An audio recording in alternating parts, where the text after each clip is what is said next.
pemandangan kali ini sangat tidak baik karena rumah aku benar-benar berantakan.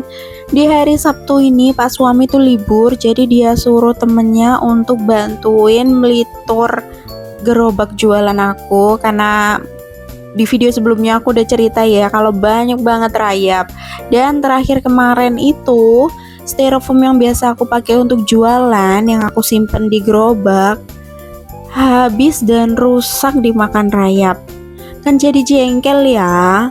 Akhirnya aku cerita ke Pak suami dan buru-buru aja dia untuk suruh temennya buat bantuin melitur. Karena udah ada waktu di hari Sabtu ini, di pagi yang cerah ini juga temennya datang untuk bantuin. Dan di sini sekalian juga mumpung Pak suami libur bisa pegang Eliona, akunya cuci baju. Tapi enggak juga sih ya, karena yang cuci juga Pak suami, aku tinggal jemur doang. Maaf, di sini ada sesuatu yang tidak aku sensor.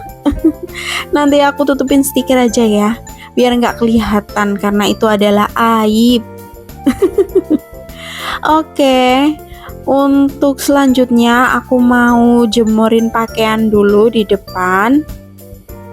Sekarang sih aku libur jualan dulu karena memang perbaikan gerobak.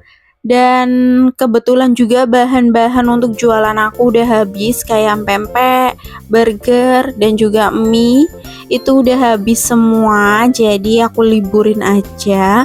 Nanti malam aku juga ada kegiatan gereja, mau ke Surabaya. Mungkin besok aku udah bisa jualan lagi.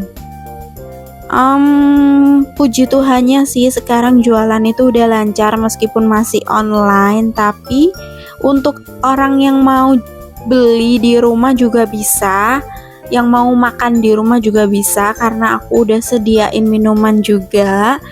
Sebenarnya sih aku juga kepengen beli freezer kecil gitu loh buat diisi es batu kristal gitu, tapi ya aku takut buat listrik aku nanti naik. Aku takut nanti nggak laku. Siapa di sini kalau dagang itu pikirannya jelek banget. Aku sih selalu mikir gitu, takut nggak laku, takut nanti rusak, takut nggak ada yang beli atau apa gitu. Karena kalau aku kulaan atau beli bahan yang aku mau jual, itu aku selalu belinya sedikit-sedikit. Jadi aku berpikirnya kalau kulak sedikit bisa cepat habis daripada aku kulanya banyak, nanti habisnya lama, barangnya kebuang. Karena kan ini bahan yang bisa rusak ya, bukan seperti gas, galon, air atau apa gitu yang bisa tahan lama. Aku juga mau cerita di sini, puji Tuhan banget kalau aku tuh ngerasain progres yang baik banget di jualan aku, sampai aku bisa bikin banner dan aku pasang di depan rumah, dibantu sama bapak mertua aku yang pasangin. Lalu aku bisa kasih lampu sorot, aku bisa beli lampu untuk gerobak, aku bisa beli bahan-bahan atau peralatan yang lumayan banyak. Dan untuk setiap kegiatan aku memang seperti ini ya, untuk pelitur, untuk lampu, untuk banner, apapun itu aku belum bisa keluarin dari uang dagangan. Karena biar itu ngumpul, aku ambil uangnya dari dana darurat. Karena kalau ambil dari lainnya juga aku nggak ada. Nggak ada persiapan kan. Jadi puji Tuhan banget aku punya dana darurat yang bisa dipakai untuk beli pelitur, beli lampu, beli banner atau apapun itu. Puji Tuhan banget. Jadi buat kalian jangan lupa bikin dana darurat ya. Untuk hal yang tidak terduga itu penting banget. Siapa di sini yang udah buat dana darurat? Gimana? Udah ngerasain kan manfaatnya? Aku sih udah banget ya. Dari berapa tahun aku bikin video dan aku kenal dana darurat, itu puji Tuhan banget aku terbantu sekali. Meskipun namanya orang nabung ya, pasti nanti akan kepakai karena kita nabung kan untuk cadangan. Jadi nggak masalah kalau kepakai untuk diri sendiri. Aku juga mau cerita di sini, aku tuh seneng banget karena beberapa hari yang lalu temen aku ada yang WhatsApp. Ini beda dengan cerita yang di video sebelumnya ya. Ini beda lagi temennya. Dia itu chat aku dan kirim foto gitu kalau dia habis beli dompet disiplin karena dia habis main di rumah aku, dan aku tuh cerita panjang banget tentang budgeting, tentang nabung dan juga investasi. Karena dia tuh baru pertama kali kerja dan baru pegang uang, jadi aku cerita kalau nabung itu penting, apalagi di umur-umur yang sekarang itu penting banget untuk masa depan. Entah itu berpikir untuk menikah ataupun tidak, menabung itu untuk diri kita sendiri. Lalu dia keracunan dan dia beli dompet disiplin. Dia juga cerita kalau dia habis beli cincin gitu dari uang hasil tabungannya dia.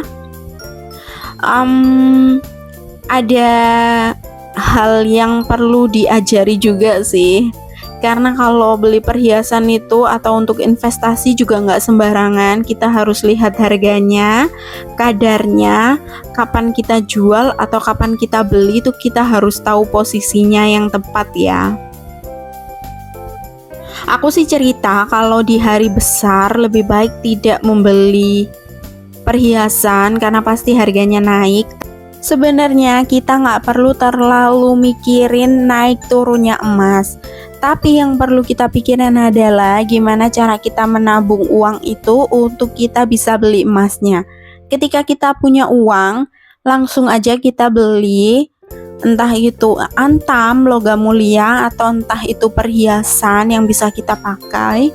Tapi untuk memilih investasi emas di perhiasan, kita perlu tahu kadarnya yang seberapa. Jadi harus beli yang kadarnya itu tinggi ya. Kalau terlalu rendah itu rugi banget. Jadi kita bisa pakai kadar 16K atau 17K atau bahkan lebih di atasnya itu juga boleh. Meskipun dengan harga mahal, terus kita cuman bisa beli 1 gram, 2 gram itu juga nggak masalah.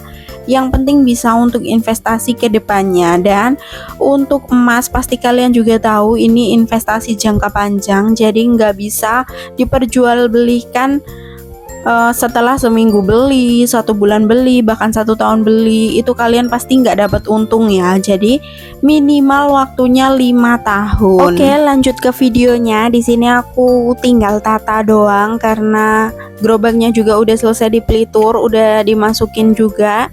Waktunya aku untuk beres-beres, tapi ternyata di pertengahan Elionanya lagi tantrum, nangis terus karena memang jam tidurnya dia ya. Malah di sini aku godain biar nangisnya tambah kenceng. Lanjut aku bawa dia ke kamar biar bisa istirahat dan aku juga bisa lanjut untuk beres-beres. Oke, dibantu Pak suami juga aku beres-beresnya jadi bisa lebih cepat. Buat kalian, terima kasih yang udah nonton video aku. Jangan lupa like, subscribe, dan juga komen. Bye!